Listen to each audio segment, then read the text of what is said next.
We're live. One second. It's just starting up.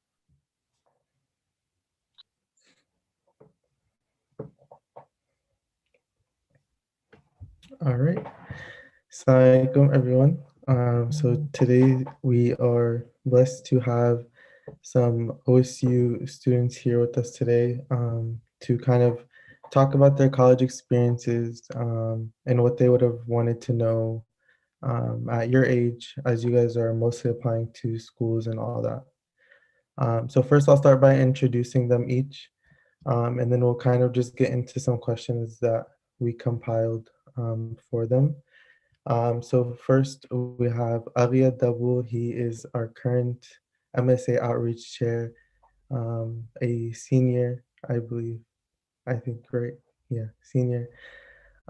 We have Alize Hassan. She is MSA Secretary and future Sisterhood Chair, inshallah. She is going to be a senior, and Amina Bashar. She is our future co-president of the MSA, inshallah, and she will be a senior too. Um, so the first question I have for you guys, will you guys can each take like a minute or so to answer, or like maybe two, but only one of you guys can talk about MSA for this question, but what are some organizations you joined during your time at OSU that would be beneficial to others that helped you build community or connections for your future?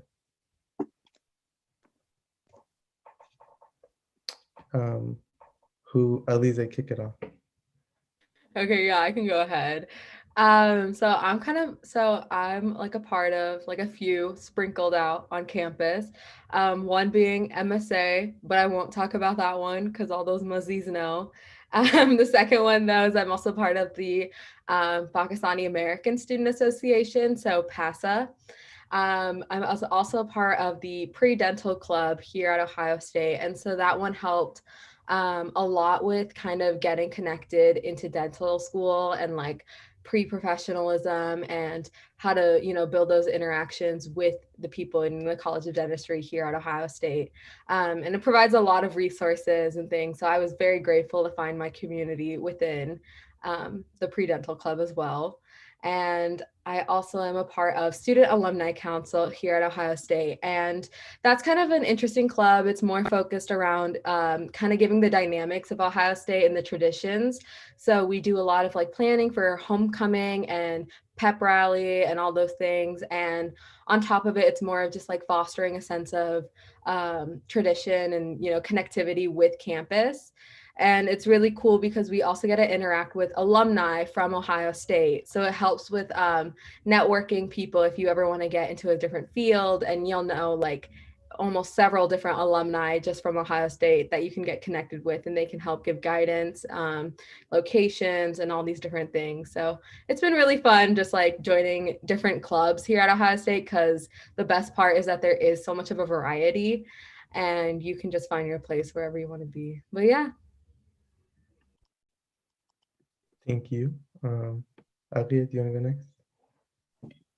Yeah, sure. So first of all, thank you guys so much for having me. I'm really excited to join you guys today. So my name's Ariad. In terms of clubs that I joined, coming in, I was a pre-med, or I am a pre-med student. So like Alize, I joined a pre-med club my freshman and sophomore year, which helped me a lot in terms of like accessing resources and being able to access like research opportunities, learning about the pre-med process and like what it's like, what you have to do in order to prepare to apply and all of those kind of things, which was really helpful. But I also like try to reach out and do more of fun clubs. I remember my sophomore year, I did something that's like really different to what I would normally do. So I joined just for fun, I joined the Evolution and Ecology Club. And they did like a bunch of camping trips, and it was super fun. And so like what I learned from that was like kind of like step outside your comfort zone, do something that you wouldn't imagine yourself doing, and you might have like awesome experiences, meet some really cool people that you wouldn't have met otherwise. That's something that I got out of that. but also like make sure like if you want to join an organization that doesn't have anything to do with your major or anything like that, or it might just be an interest that you have, also do that. Like personally, like I really interested in linguistics, languages, and there is a linguistics club at Ohio State that I've gone to a lot of their events, and so that's something that's not really applying to my specific career path, but it's something that I'm super interested in, and you also get to know a lot of people and get connected within campus, like with people from different fields, different majors, which I think is really helpful. Um, and then, yeah, obviously MSA as well. Um, that's something that I've been involved like almost my whole time at Ohio State. And it was super important for me because I was coming from a Muslim environment. You guys all know what it's like to be, Muslim growing up in the United States. Wanting that kind of Muslim community where you can relate to on certain things, where you can access certain resources, like when it comes to Islamic resources, and those kind of things. That was super, super helpful. And they were really friendly with me from the start. And it was really nice, like getting to know a lot of those people who have similar experiences, background in me.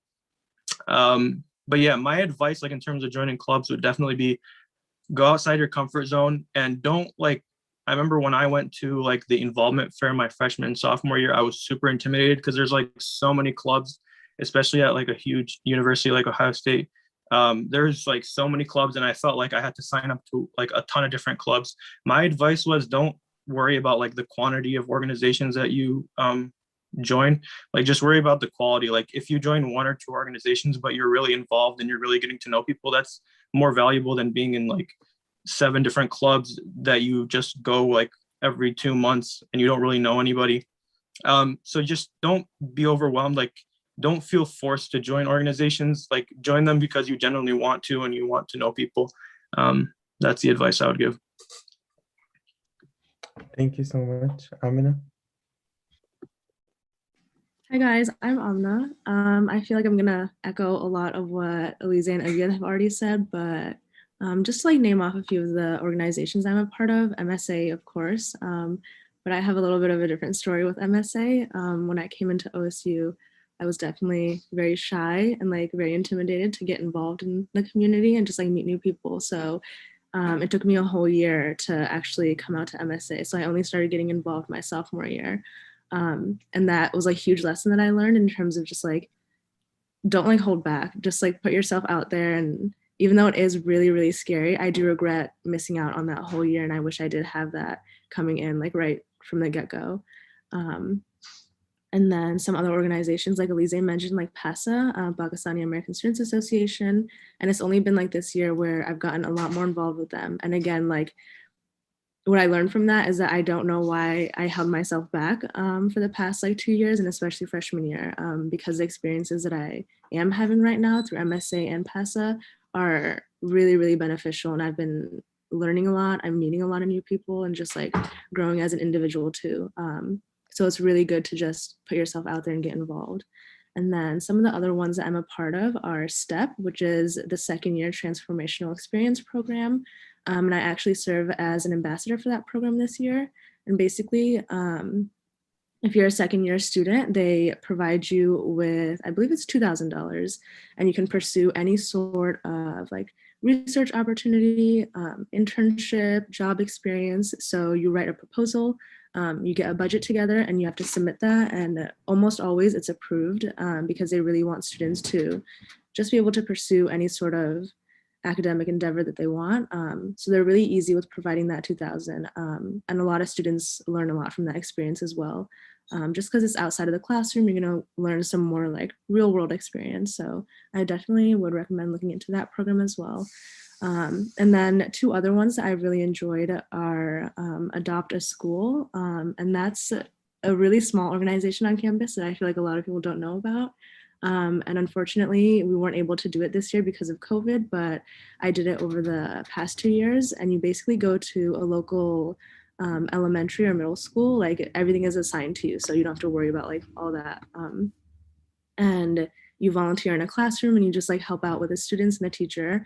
And because I couldn't do that, this year because of COVID, another program opened up called Fostering Education, where we're assigned a student who is in the foster system, and you teach them one subject. So it's one-on-one tutoring with them.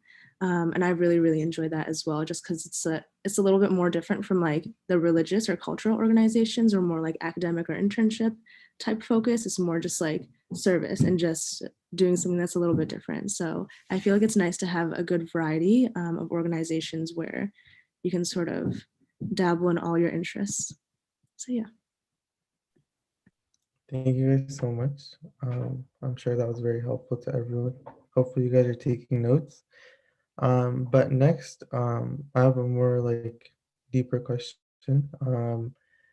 Did you guys, well, they all three of them are not from Columbus. Aliza and Ariad are from Toledo, and Amina is from Cleveland. So they all like experience like living away from home. So my next question to you all is, did you live in a residence hall? How was it? And how is the adaptation of being away from home? Do you want to go in the same order that we just went in for the last one? Yeah, I'm fine. Okay. So I actually transferred to Ohio State as a sophomore. I originally did my first year at the University of Toledo. So I commuted my first year. I, was living at home, and just like, I live 7 minutes away from the campus. So I would just pull up to class 5 minutes before and like run in. And I was just kind of used to that environment, and then being able to just go home, have food ready, just eat it up, just chill lifestyle when you're at home. You're really just treated right. Like you got to feel grateful for your parents. You don't realize that until after you leave. And so when I transferred, I was, very excited to live in a dorm. It was probably one of my first, like it was the first time I was moving out. So I was super excited to figure out what it would be like to live on my own, be on my own schedule, not have to worry about like running and getting groceries in between classes and things like that. So when I first came, it was definitely a transition. I was living in a suite with 5 other girls that I didn't know.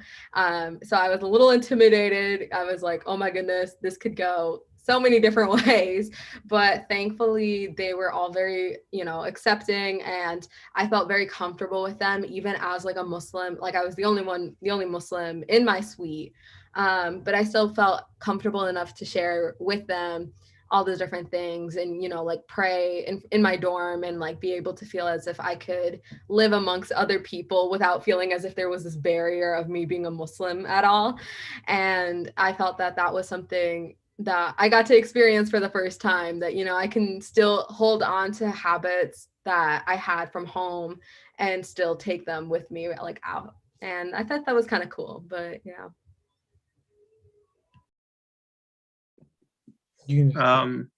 Yeah, so I lived like in dorms for my first 2 years of college. And it was definitely like a huge transition. Going from that kind of lifestyle of living with your family to living on your own, surrounded by people that you're just meeting. It can be very, very like daunting. And it definitely was for me.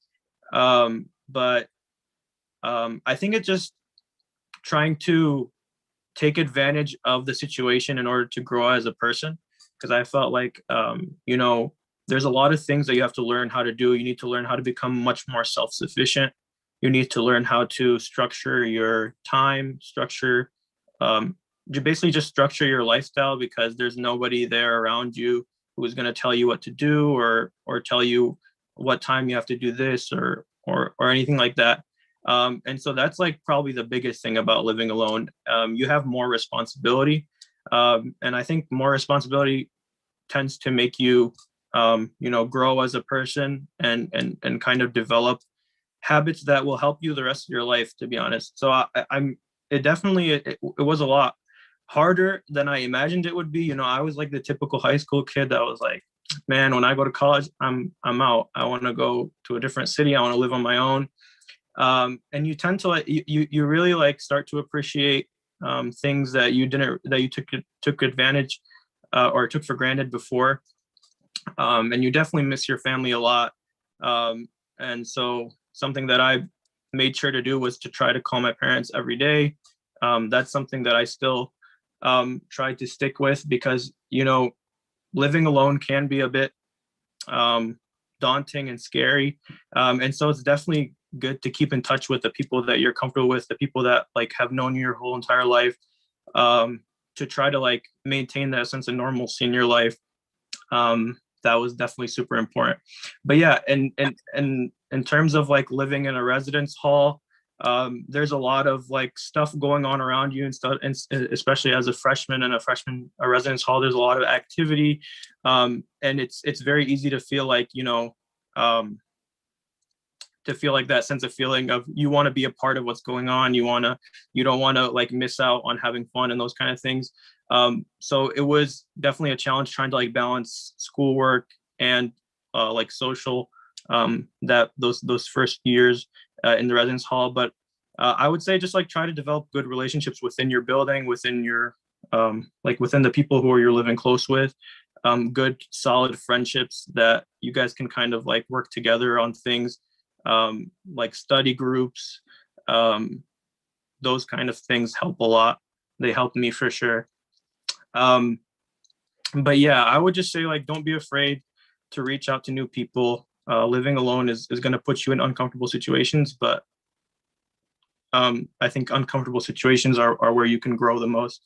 And that was definitely the case for me. So definitely research beforehand too, like research where you're living and the people who you're going to be living with and those kind of things. Just have a good idea of what it's going to be like. But yeah, it was definitely a very good experience for me, and that it made me grow as a person, made me a better person. But it was also difficult, and it still is difficult for me right now. Like I'm in Columbus, away from my family. It still is difficult, but it has its pros and its cons for sure.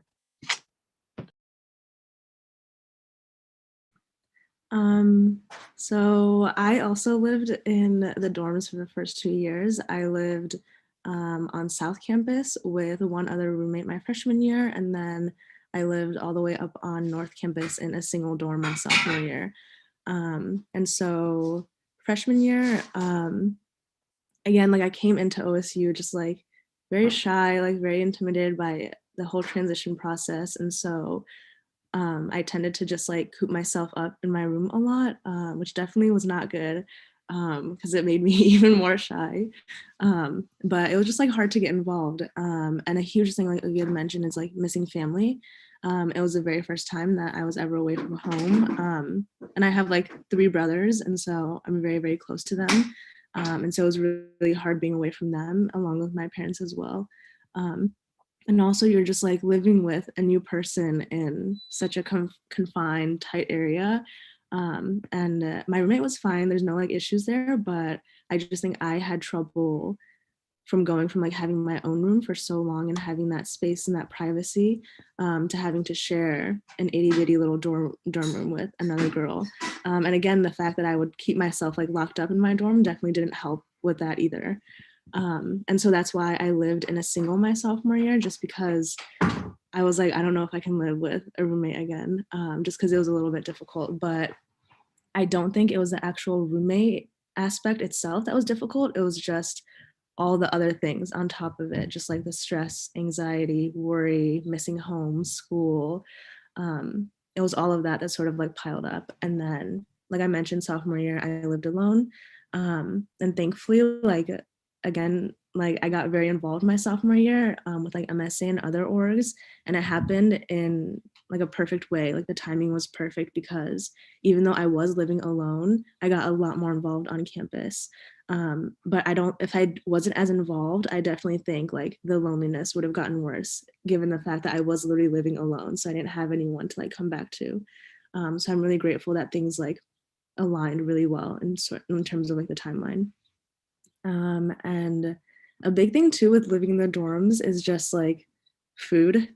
I know that sounds like so simple to say, but I had a dining plan for the first 2 years, and there's only so many places on campus that you can like use your swipes, which is like your dining meal. And I'm not gonna lie, the food is definitely not the best. Like you get very tired of it very fast. So you have to like make sure to like switch it up and just like make sure that like you're actually eating and like keeping yourself like fed, because it's very easy to lose sight of that with everything else going on, because it gets so hectic like on campus with school and orgs and friends and everything. And just like little things like doing your laundry and making sure that you're keeping like your room clean, and like all like those basic things that you have to worry about as well. It becomes a lot harder when you're living like on campus away from home, because you don't have like your parents reminding you about these little things. Like you had mentioned, like you have to set everything according to your own timeline, and really try to have like a strict schedule and be kind of like hard on yourself, or else it's very easy to sort of like fall off the grid and feel like you don't have control of a lot of things. So yeah. Thank you guys. I hope you guys all got to take something away from that. My next question for you all was, how is like the transition of like from high school to college of like work wise, like, and like that aspect of it? I can't imagine myself ever sitting for 8 hours in school, going after school to do extracurricular activities, come home, then do whatever, and then start homework and go to bed and start that all over. I cannot imagine being a high school student again. I think it's just so much work personally. And the best thing about college that I appreciated was the fact that I could finally start classes after 10 a.m. So that was like one of the best transitions that I felt personally, in regards to like, I finally felt that I could have control over my time. I didn't feel like I had to be stuck in a routine that I didn't want to be in. The best part is like, you can really find ways to make sure that you give yourself your time throughout the day. And I think that's kind of the best part about the transition from high school to college. You get to find out that you kind of enjoy hanging out with yourself too. But beyond that, it's still pretty different, of course. If you're doing something sciencey like me, it's kind of like, okay, we got to just get used to. Oh, Hajra's so funny. That 4 extra hours of sleep literally will change your mood, guys. Like, that is the best part you get to look forward to in college. There's still a lot of studying, of course, but I think it's still different. In a way, it's more rewarding. It doesn't feel as much as busy work. So when I'm sitting and, I'm watching my lecture videos, because we're on Zoom now. And I'm just like, this is so overwhelming. Why am I doing this? I kind of remember like, okay, at least at the end of this, I get a degree in something that I want, rather than like a high school diploma that said what. I just remember feeling very stuck in high school with the idea that what I was doing wasn't actually worthwhile. And I don't personally feel that way in college. I feel really thankful that when I do apply myself and I do actually put in the work, it's for myself. It's for like, whatever your future is going to be after this. And I think that's kind of the best way that you can look at your education. You can look at it as a stepping stone for your future, and as opposed to something that you just kind of have to do and get through. So I don't know if that was like kind of what y'all are looking for, but that was my mindset change that I had after. So made a big difference.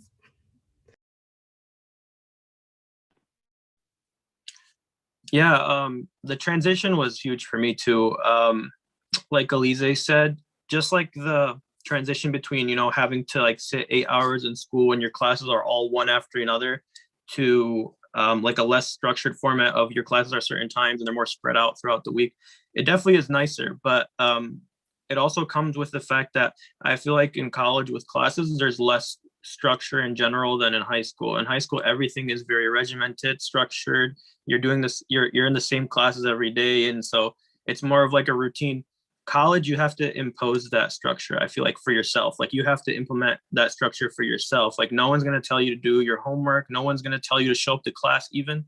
Like you can not show up to class and there's no one will know. So it's completely up to you to impose your own structure on your life in terms of your academics. And so it's completely different in that aspect. Also, like, depends on where you go. Like for me going to Ohio State, I went from knowing every one of my teachers really well and being able to have conversations with them to go into like an auditorium of 300 people and one professor. And so like, again, the professor isn't going to know you unless you put effort in. Like you have to go out of your way to get to know the professor. And so I think college is like a lot of that. Like things aren't going to come to you. You have to like do it yourself. No one's going to tell you to do something. No one's going to give you anything. You have to like make sure it happens. So you have to like try to go to office hours, try to get to know the professor, try to get to know your teachers. And they do have opportunities for that. Like it's not impossible to get to know your professor. You just have to put an effort in. And then like in terms of like the actual classes, one thing that I realized, I don't know, like this is for people that are doing more sciencey stuff, like Elise said. It's less, I feel like high school was more of like constant assignments, like busy work. Whereas I think in the classes that I was taking, it's less busy work and it's more of like you're graded on your exams. So it would be like 3 exams throughout the semester and a majority of your grade depends on those 3 exams. And so I think that caters to like, it's different and there's different personalities. Like for my personality, I liked it more because I was always more of a person, like I study for the test and I can do well on the exams. I don't really like the busy work. But some people like are better with like being organized and doing the busy work. And then they struggle with taking exams. There's definitely people like that too. So it's all about like recognizing your own strengths and weaknesses and recognizing that your classes might be formatted way differently. And so that is, again, like it goes back to the same theme of having to implement your own structure, because like when you have 3 midterms throughout the semester, no one's going to tell you like when to study for something. You have to like study for it throughout the semester and make sure you're ready when the midterm comes. Like a lot of people fall into the trap of, you know, like they wait until like right before the exam or like the week before the exam to start studying. And that stuff works in high school, but what I found in college is you have to like try to implement that structure so where you're studying throughout the semester. But it definitely wasn't as scary as some people made it out to be. Like I remember when I was in high school and I was going to go to college, like people were like making it out to be a lot more scary than it is. Don't listen to like all of the like hullabaloo, I don't know if that's a word, but all of like the talking that's going around, especially freshman year. There's a lot of people that are like talking and like everybody wants to share their grades and wants to be like, oh, I studied this many hours, or I've been studying all day. And you if you listen too much to that stuff, you start like doubting your own working schedule and your own like habits. So what I realize is that like a lot of people over exaggerate what they do when they're talking to other people. So just focus on yourself. Don't like look at what other people are doing in terms of classes. Do what works for you. That's something that I learned my freshman year. Like it's once you start focusing on what other students are doing and that and all of that, you're only gonna like slow down yourself. I feel like that's all I have. Going off of a lot of what Elise and Aguilar have already mentioned, sorry if a lot of the things that I say just sound repetitive, but the transition was like huge for me. I came from like a relatively pretty small like high school, and everyone was there was no Muslims in my high school. I think there was 2 other Muslim families, and so you come to OSU, and I know OSU prides itself on being like very, very diverse, but it was definitely more diverse than my high school was. It can definitely still improve, but even just like coming from my little high school to such a massive campus was really hard. And because my school was relatively small, kind of like Agid mentioned, you know, like everyone in your classes, you know, everyone in your graduating class, you know, all the professors, everyone is friendly. And then you come to college and you know, like what, maybe like 5 or 6 people who came from your graduating class to the same university at a campus of 70,000 students. And that's insane. Like you feel like you don't know anyone, and you feel very like lonely, and that gets super scary very fast. And again, that goes back to like the whole just like putting yourself out there and reaching out to people, and not like hesitating to just like go for it in the very beginning, because even though it does seem really scary, it won't get better until like you make those little efforts. And in terms of like the workload, it wasn't like surprisingly, it wasn't too big of a transition in terms of my workload. my parents, like immigrant family, like they forced me to like take honors and AP classes, which were pretty difficult. But again, like college is like one level up, of course, in terms of like rigor in your classes and what professors expect from you. But I was able to maintain like the same like study habits and like in terms of like how I manage my time and prepare for my exams as well. I was able to like carry on those same habits into college and just like carry that on, which made it a little bit easier. And for my classes specifically, I'm a poli-sci major. I'm doing double major with poli-sci, international relations. And that was a big change from like all the math and science-y classes that I took in high school. And like Alicia mentioned, it's really rewarding in terms of like knowing that the subjects that I'm taking and what I'm learning is actually going to be useful for my future, because in high school you feel like you're just taking tons of random classes and you always say like, when am I ever going to use this in real life? But in college, when you're learning it, you actually do feel like you're going to learn it in real life and things actually make sense, which is really like an eye-opening experience. And again, like I mentioned, there weren't like any Muslims like in my high school. So when I was a poli-sci major, I faced the exact same thing. My classes were very white male dominated.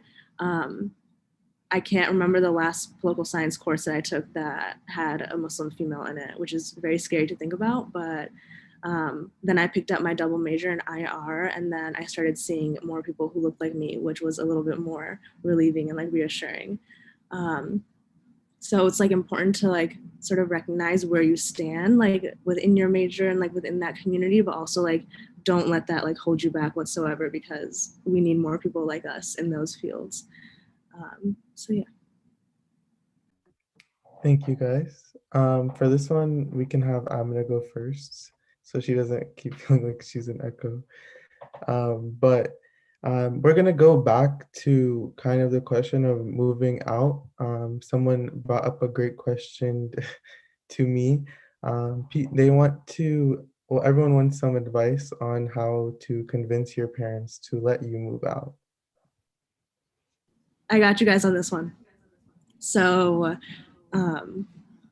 my parents were my dad specifically, my mom is very open, thankfully, about like kind of just like do whatever I want to do. She's very supportive, but my dad is a lot more strict in terms of like academics and school. And so he's always wanted me to do pre-med.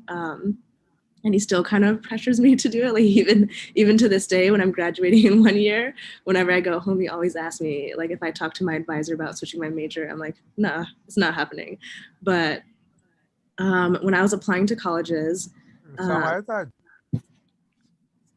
sorry, go ahead.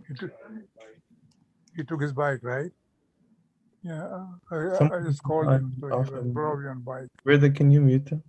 Oh, never mind. You're good. Okay. So when I was applying to colleges, I think you had mentioned this before. I came in with like the mindset of like, I want to leave home. I want to leave Ohio. I don't want to be here anymore. I don't want to know anyone. Like, I just want to start new.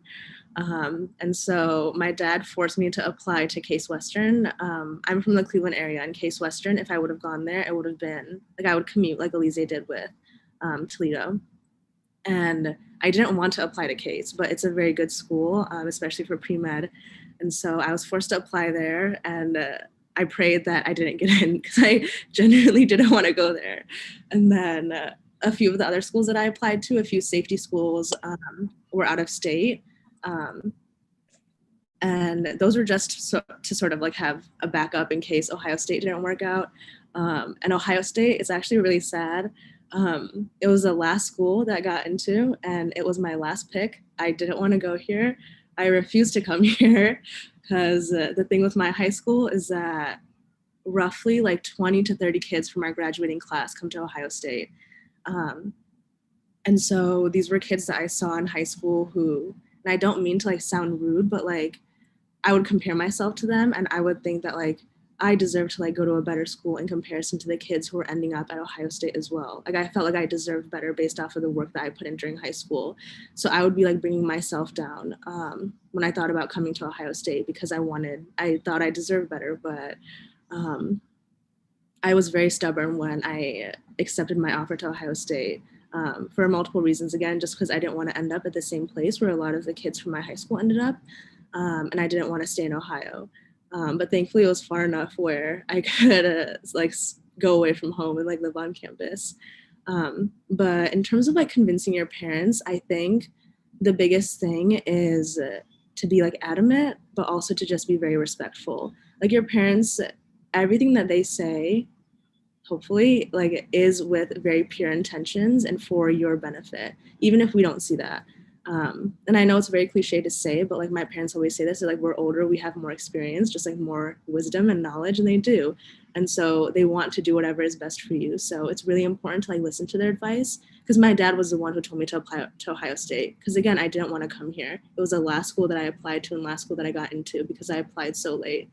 And if I wouldn't have listened to him, I don't know where I would be right now, because it was one of the few schools that I even got into. And he was the one who told me to apply. I didn't want to. So I'm glad that I listened to him in that respect. And if you do end up staying at home and that's not what you wanted, like Alize, like there's always options to transfer.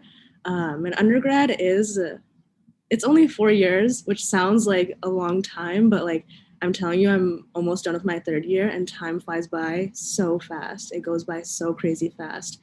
So even if you are at home for undergrad, there's always the option of going to grad school, med school, law school, somewhere far away from home.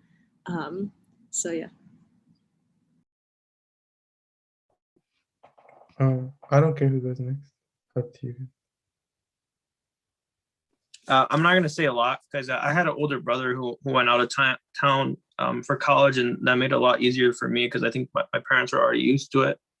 But I did have friends who like were trying to convince their parents to go out of town. And my only advice would be, like Amina said, just always make sure that you're coming from an angle of respect, recognizing that, you know, your parents, in most cases, they just want the best for you. And try to like provide them with arguments for why it's like the advantages of you going out of town. Because I think there are a lot of advantages. And I think for a lot of people, it is really helpful, you know, getting out of their own bubble of dependency with their family, like learning to become self-sufficient. There's a lot of good skills that you pick up from living away from your family. So I would just present respectfully the positives and try to convince them. But yeah, make sure you're always coming from an angle of respect though. Don't like try to, I see a problem with a lot of people that try to act like they know more than their parents. And a lot of times you have to recognize that they might have some wisdom that you don't have. So always make sure you're coming from a viewpoint of respect for sure.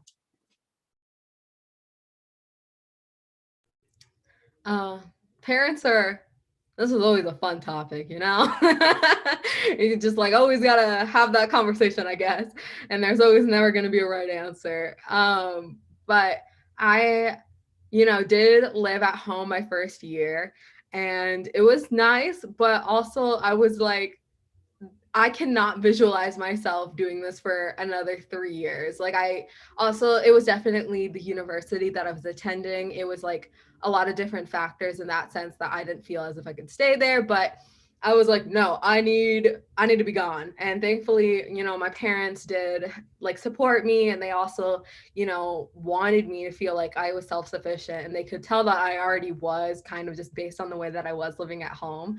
But I also understand that it is very hard to get parents to also see our perspective. My parents saw that I was like getting distracted at home. And so they saw that like, okay, if you feel more comfortable feeling like you can focus on yourself and your own life, go for it, you know? And I'm really grateful for that. But also like you can listen, you know, to that same advice for yourself. If you're at home and you feel like you're getting distracted and you can't really focus on what it is that you want to do, or like, you know, your studies in that sense, try to go to the library, try to find your own spaces away from home that are still like in like within reach if you have a car, or by methods of like the bus or anything like that. And then I've also had some friends who, you know, really just kind of were like, no, I'm going to move out. And they took the initiative on themselves to go get those jobs that would help save money, you know, their freshman year, their sophomore year, they started saving money. They worked like 2 jobs. And not everyone, that is like insane. Like I still don't know how they did it on top of like 18 credit hours. I'm like, you're just like Wonder Woman in my opinion. But, you know, they did that and they pay for their own apartment by themselves now in their 3rd year. And I'm really proud of them for that, that they can live out on their own and be self-sufficient too. I would definitely empower like everybody to feel as if that they can be self-sufficient enough in their own terms to feel that they can grow.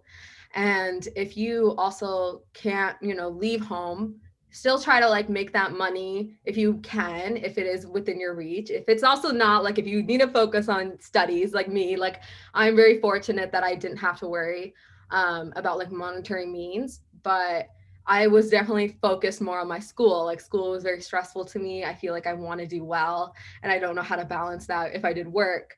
So, you know, pick whatever is in with your energy and like within your means and try to just like empower yourself within the best ways.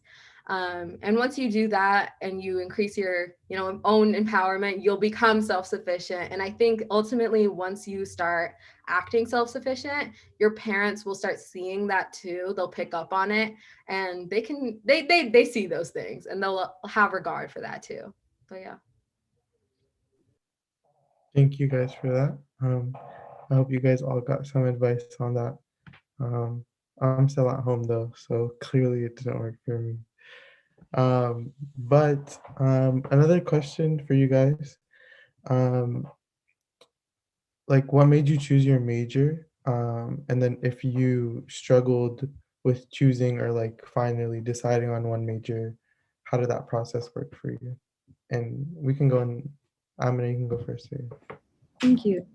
So yeah, I feel like I kind of touched on this in my last one. Growing up, like the only thing that I heard about was like being a doctor when you grow up. That was literally the only choice. Like there wasn't any other alternative. So you grow up with the mindset that like, okay, you're gonna study bio or chem, do pre-med track, go to med school, become a doctor.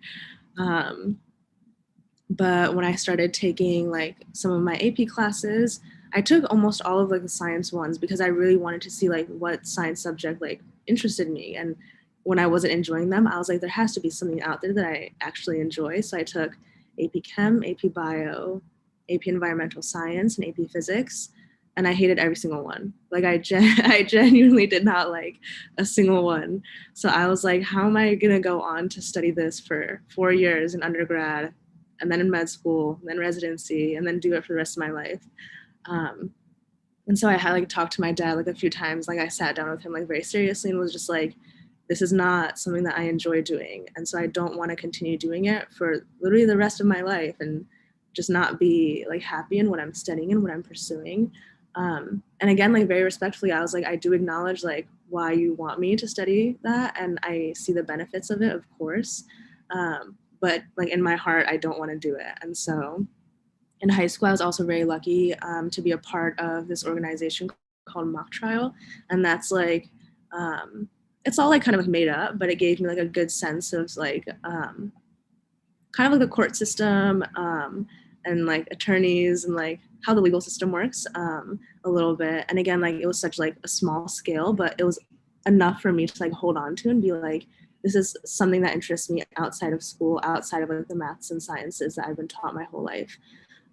And I did an internship my senior year of high school with a medical malpractice attorney.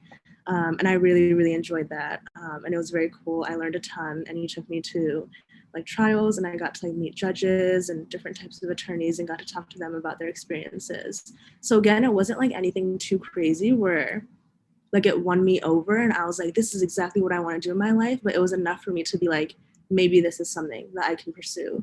And so I did, like I mentioned, I did poli-sci coming in and I just declared my double major at the end of last year with IR.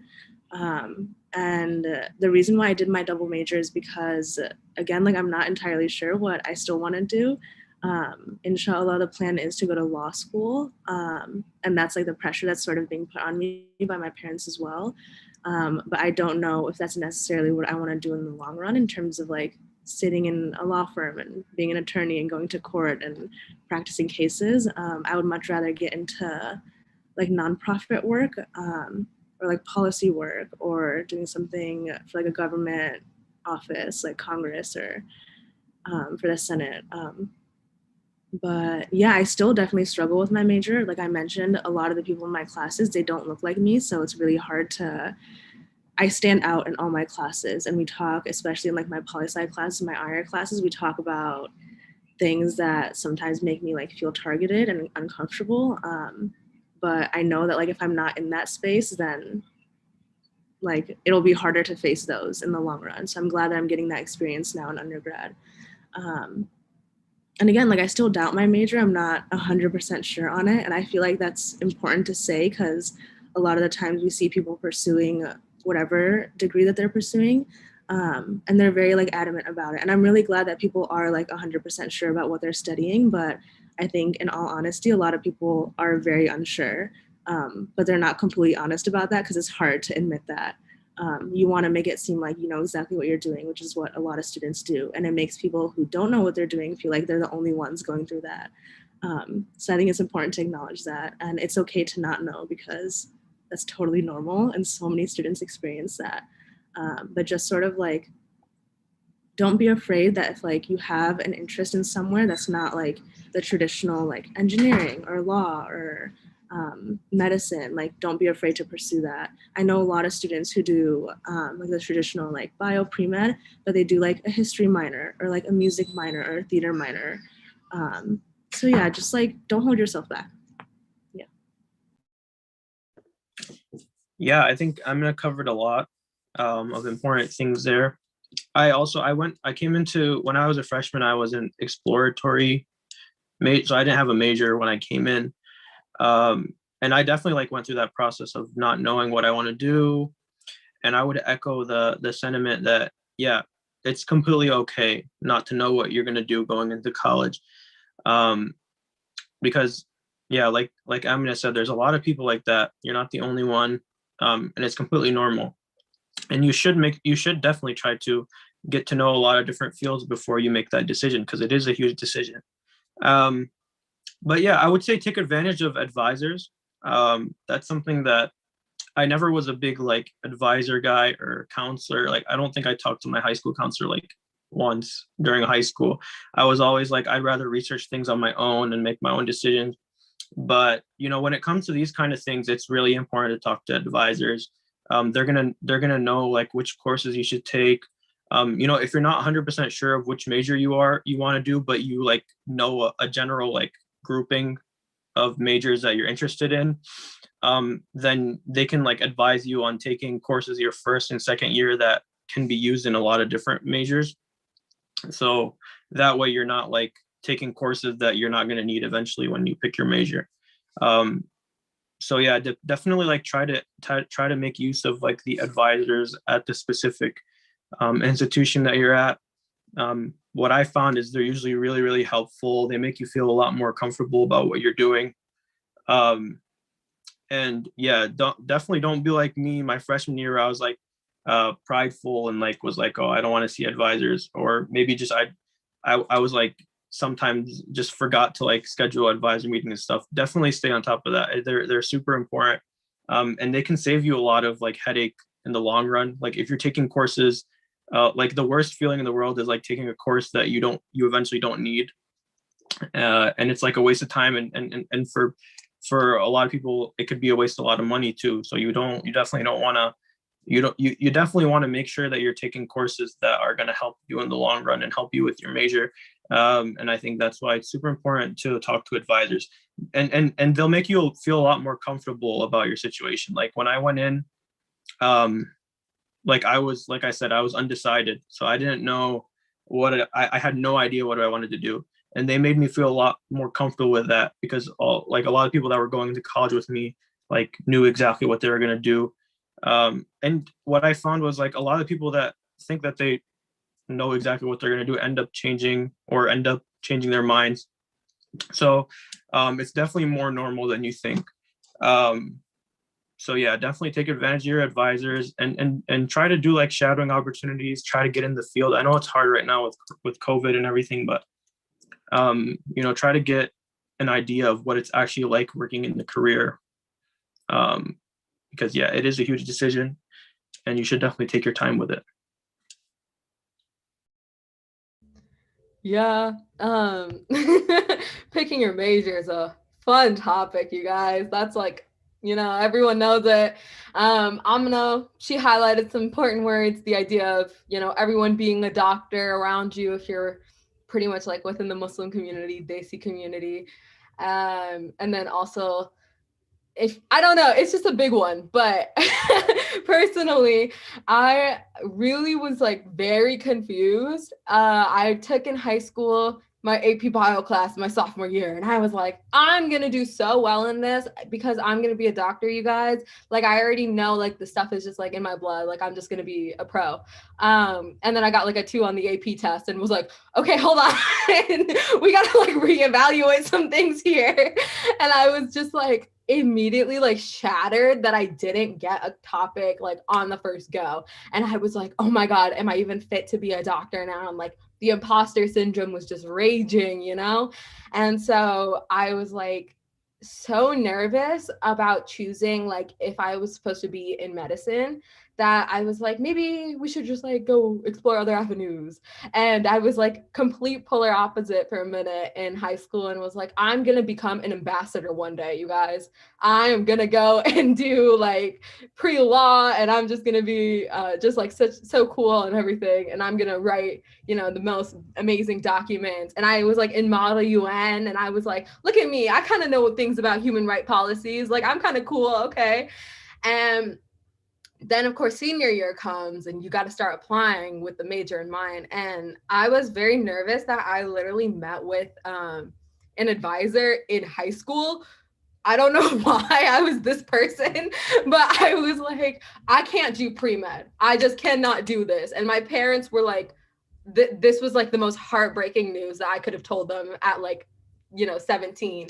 And they were like, my daughter's not gonna be a doctor, what is this? And I was like, no, I just don't know what it is that I want yet. And I felt so just like, I don't know what it is that I want. What is it that I want to pursue? This is gonna be the rest of my life and I'm only like 18, and how am I supposed to know how to make this decision correctly?